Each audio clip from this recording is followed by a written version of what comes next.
Welcome to our channel. In this informative video, we will show you how to repost a close friend story on Instagram. Without wasting time, let's go toward the video. First, you have to go to your profiles, then click on the plus icon at the top.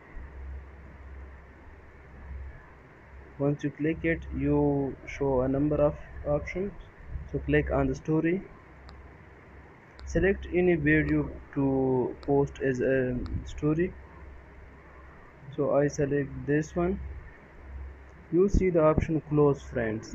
Once you click on it, your video will be shared only to your close friends. So click on it. You anytime change this close friend if you want. So to change it, click on the story. Yes, this one. Click on the green signal. You see edit your close friend list. To click on it, so from here you select those friends which you want to see your story. So this is, and then click on the done below one.